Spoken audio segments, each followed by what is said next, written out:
cool too as well.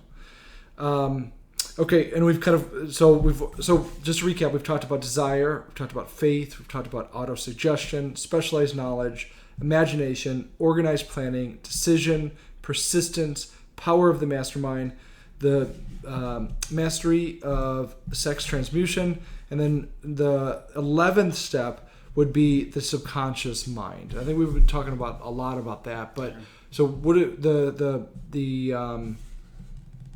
11th step to the subconscious mind, what is that? I know we've talked a lot about that, but what does that mean to you? What is that, like, how do you apply that? Yeah. Well, kind of going back to my analogy earlier, right? Finding something that we're stuck on, or a prick in our side in life. Yeah. And turning it into opportunity. Mm-hmm. I think that's it. Yeah. I think oftentimes we don't ever go into our subconscious. Yeah. We never spend time with ourselves. We never ponder. We're never quiet, because everything's so instant nowadays. It's hard to turn things off. Yep. And I mean, even right now, if we sit here for 5 seconds in silence, we still hear things. Yeah, I still hear cars outside. There's a clicking of in your head. There's the air in the background. Like, it's hard to actually get away from man-made noise, right? Even if you're out in the wilderness and you leave everything behind, there might be a plane, right? Like, there's still noise, and we're just so distracted as individuals, and it's hard for us to spend time outside of that distraction. Yeah. But I think if we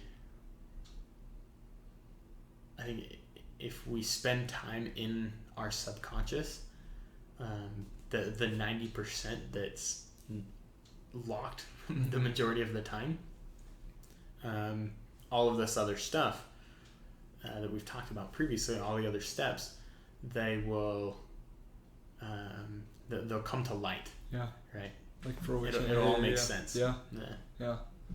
When I think too, like that little stick figure, I can't think of the guy's name that did this, but he focuses a lot on it. Bob Proctor focuses a lot on it. Any of the guys that come out of like the Procter and Gamble Institute, they all kind of focus on it. But I think it's such a simple little drawing of the stick figure of the head with the conscious and the subconscious. Mm-hmm. It's funny because there's a lot of things I've thought about all my life, but you never really put it in that perspective of that your subconscious is holding on to all of these really awesome capabilities or beautiful creations, that are in life, and really just to be aware that it is a thing, and I think there's so many people that go through life completely stuck in the conscious and never realize that there is a subconscious. And even when you talked about, like we talked about earlier, about how until you're about 5, all of that stuff just pours in. So the way that you and I are right now, unless we're conscious of the subconscious, there's a really good chance that things that are affecting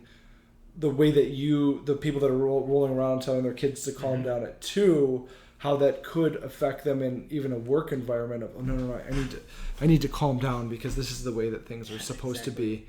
You don't want to show up early to be extra, to work extra hard, right? For free, right? Right.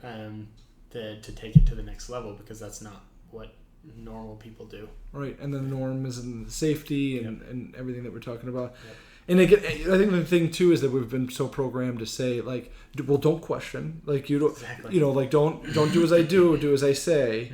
Growing up even as a kid, but like, it's okay to question these things. It's okay to question, well, is this really the best way to do that? Whether it's jumping out of a plane or flying a plane or even kind of just going through life in general, like, it's okay to question your boss. It's okay to question.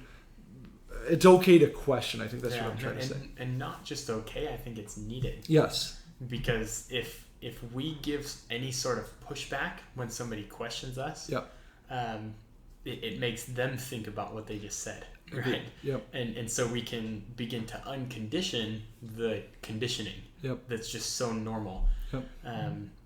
Oftentimes when people in sales, for example, again, someone gives me an objection, my favorite line to overcome it is, how do you mean?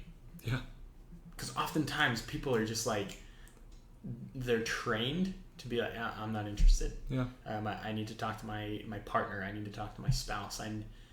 Whatever. Like we as people, we just get trained or conditioned to say certain things. Yeah.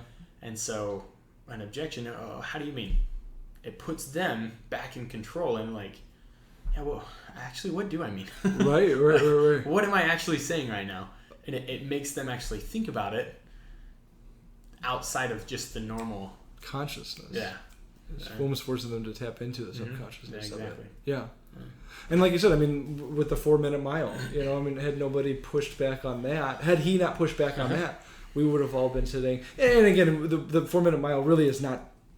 It's not the time that he ran it. It is the time that he ran it in, but it's not the mile that is the milestone. It's the mindset. It's the mindset, and that's that I think that. That you have, I'd like to think that I have it, that the mindset that we're doing everything that we can to make sure that we're planting as many of these beautiful like flowers rather than allowing the weeds to come up, because no matter what you do, it's going to happen. The guy down the block that drives me nuts because his entire block is full of dandelions. It's really kind of stupid. It's just a man like myself getting closer to his 40s, like, I need to have a green lawn, which is really dumb. But it's all happening. It's just it's one way or the other. It's not going to just stay dirt. And if we're not focusing on the subconscious, we're allowing those other people to plant the seeds for us, and we're not really doing, like you said earlier, we're not living up to the potential of really what I think life is all about, is just making sure that we grow as much as possible. And the real trick is that I think we need to think of like what others need and what they need, and when the guy down the street falls, that you're not just walking right by him, that you're picking him up. And that's really where the civilization is going to get so much better, and we're going to have a better world. And I mean, we could go into the yin and yangs of like, why there is war and why there is peace, and maybe you couldn't have one without the other. But a lot of that has to do with these people. They're just walking around, I just have all this. I don't even want to say some of the stuff that people say because I don't want it in my subconscious. But people just are victim to their own lives when in actuality they're the creator. They're the master of their own minds. We're allowed to be the master of our own minds, and again, believe in what we want, and then actions will have consequences. There's a different thing. The biggest thing is that just realize that you have a subconscious, and it's a gift that we're given, and I think we just have to figure out how as much as possible to tap into the subconscious. So again, we've talked about how the introduction is a big part of it, but desire, faith, autosuggestion, specialized knowledge, imagination, organized planning, decision, persistence, the power of the mastermind, the mastery of sex transmutation, the subconscious mind. So the last two are the brain